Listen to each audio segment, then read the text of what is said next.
He shaped the sound of a generation, yet was never its poster boy.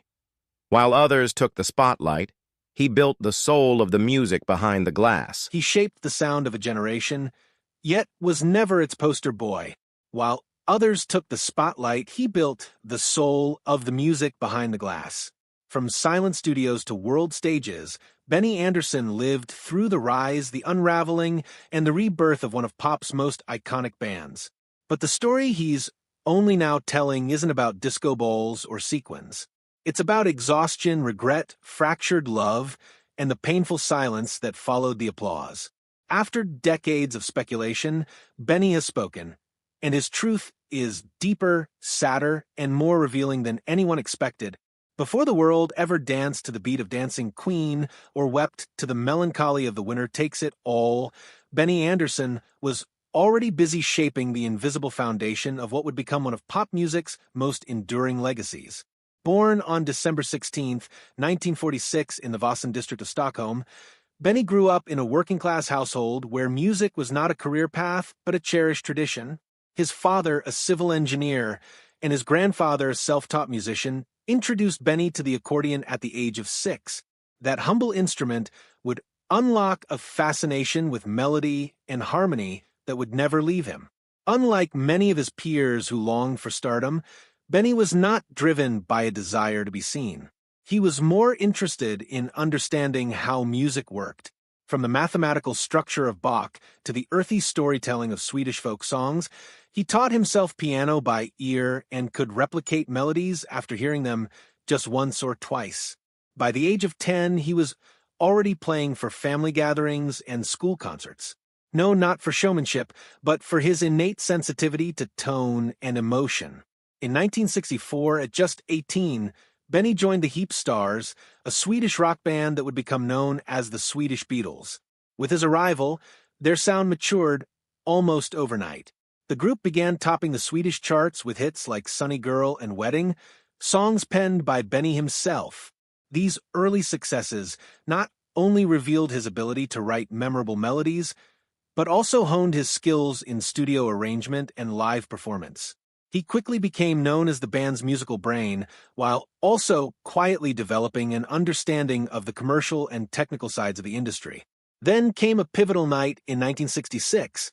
Benny met Bernos while both were performing at a mutual friend's party. Bern, a member of the folk pop group, the Hootenanny Singers, shared Benny's love of harmony, arrangement, and detail. Their jam session that evening led to an instant musical partnership. Over the next few years, they began writing together, experimenting with different styles and structures, and even composing songs for other Swedish artists. Their collaborative bond grew strong, not just because of mutual respect, but because they balanced each other perfectly. Benny, the emotional composer, Bern, the witty lyricist. By the early 1970s, Benny and Bern were not only co-writers, but also partners in life with two fellow musicians, Agnia Feltskog, a chart-topping Swedish solo artist, and Annie Frida Lingstad, a jazz-turned-pop singer with a powerful alto voice. Their joint musical venture took form under the lengthy name Bern and Benny Agnetha and Annie Frid. The name was clumsy, but the chemistry was electric. They tried and failed to win the Swedish selection for Eurovision in 1973. Undeterred, they came back the next year with Waterloo, a glam pop anthem that won the 1974 Eurovision Song Contest and instantly made them international stars. Shortly afterward, they adopted a more memorable name, ABBA, an acronym using the initials of their first names. From that moment on, Benny was no longer just a pop musician. He was a sonic architect. He treated each song like a painting, layering instruments, arranging vocal harmonies with precision, and experimenting with synthesizers long before it was trendy. In the studio, he was known for his patience and perfectionism, sometimes spending days reworking a single harmony until it felt emotionally right. He wasn't interested in what was popular. He was interested in what was timeless. Even as Agnia and Frida dazzled audiences in matching jumpsuits and Bern penned clever, bittersweet lyrics, it was Benny who sculpted the emotional subtext of ABBA's music. His signature style blended brightness with depth, a Swedish melancholia masked in melody. Songs like Knowing Me, Knowing You, and Fernando carried this duality. Joy on the surface, sadness underneath. That was Benny's gift, not just to pop music, but to generations of listeners who felt something deeper in ABBA's seemingly simple songs. In truth, Benny Andersson wasn't just building songs. He was building a kingdom, one where every chord, every silence, every note mattered.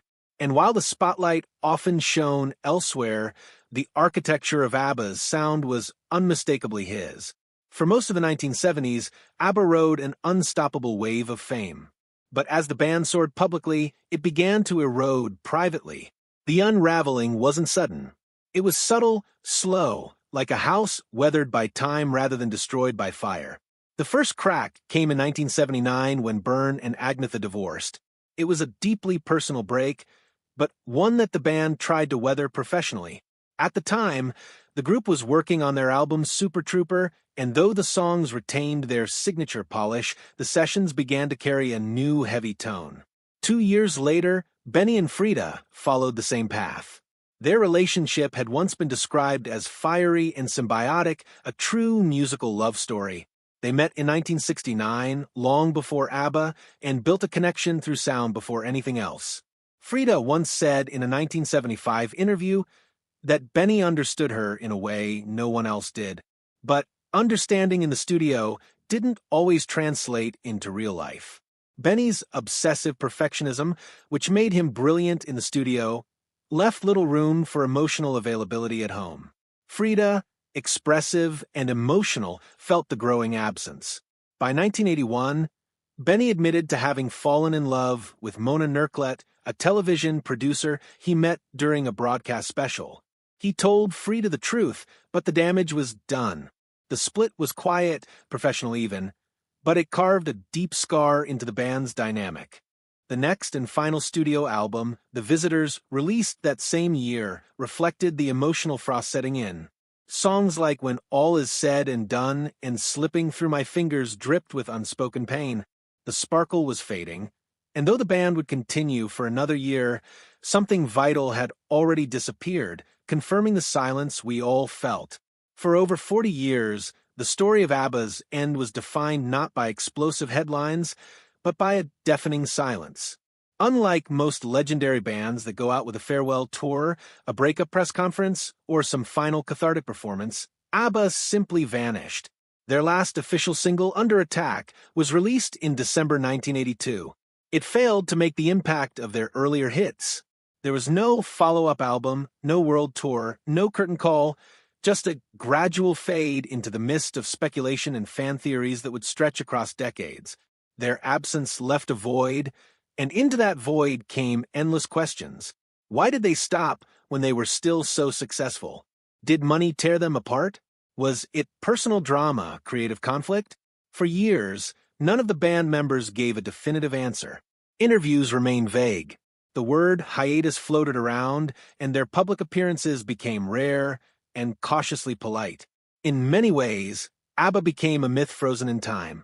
The perfect pop group that simply ceased to exist without explanation. That changed in November 2024.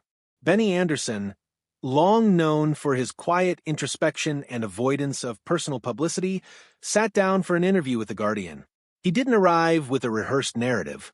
There was no publicist-crafted statement or airbrush PR spin. Instead, Benny did something rare. He told the truth plainly. We were exhausted, he admitted. Marriages were falling apart. The music was starting to sound unnatural. We needed to stop to preserve ourselves. That simple, unsentimental statement hit harder than any scandal ever could. In just a few words, Benny confirmed what many longtime fans had always suspected. The breakup hadn't come from betrayal or artistic feuding. It had come from emotional depletion. After years of performing, recording, and maintaining the illusion of joy, while their personal lives collapsed behind the scenes, the group was drained. Not dramatically, quietly, fatally. Then, in April 2025, Benny gave a follow-up interview to Billboard, offering even deeper insight. He described the band's final 2 years, 1981 and 1982, as uninspired workdays. What had once been vibrant collaboration had turned into routine. He and Byrne were still writing, but without the same energy or purpose. The songs came more slowly. The studio sessions were shorter. Everything had started to feel like a job, not a passion. Even more telling was how Benny framed the group's decision to stop. He didn't call it a failure. He didn't romanticize it. He described it as an inevitable unraveling. It wasn't sustainable anymore, he said. We couldn't go on pretending, not to each other, not to ourselves. This acknowledgement wasn't just illuminating. It was healing. For decades, fans had heard that final ABBA albums like The Visitors felt different, more introspective, more melancholic. Songs like One of Us, like an angel passing through my room, and The Day Before You Came didn't just sound sad. They were sad. There was a heaviness in the lyrics and arrangements that betrayed something deeper than pop trends. Listeners felt it, even if they couldn't name it. Benny's confession validated that feeling. The ache, the sense of something unraveling beneath the polished surface, wasn't a projection. It was real. What's striking is that none of Benny's revelations carried bitterness. He didn't place blame on Byrne, Agnetha, or Frida. Instead, he spoke of the band's end like a natural conclusion, like a beautiful machine that had run its course. We had done what we could do, he said. There was nothing left in us to give it honestly. For fans, it was the closure they never knew they needed. The mystery was no longer mysterious. The silence had a reason. And most importantly, the pain that had echoed through ABBA's final songs now had a name. Exhaustion, emotional collapse, and the quiet necessity of walking away. After ABBA's quiet dissolution, Frida embarked on a journey no one quite expected. In 1992, she married Prince Heinrich Russo-Royce of Plauen, becoming a member of European royalty. The Swedish press went into a frenzy. How could the same woman who once ruled disco floors now be living in a Swiss castle, attending galas and banquets? But life as a princess wasn't the fairy tale it appeared to be. Frida struggled with the rigidity of aristocratic expectations. The spontaneity and emotion that defined her as a performer didn't fit into the structured world of royalty. And then came the deepest heartbreak of her life. In 1998, her daughter, Annalisa L., died in a car accident in New York. She was just 30 years old. The loss was devastating. The woman who once sang to millions now sought silence, grief-stricken in her secluded home near Lake Geneva. The glitz of royalty, the fame of her past, it all paled in comparison to the emptiness left by her daughter's absence. And yet, it was Benny who reappeared during that time. Despite everything, he reached out. They shared a past no one else could understand. And in their quiet reconnection, there was comfort. Not in reliving the glory days, but in the understanding that only two people who had seen everything fall apart could truly share. Frida, who once needed the spotlight to feel seen, had now found peace in simply being remembered, not by the world, but by someone who had known her before it all.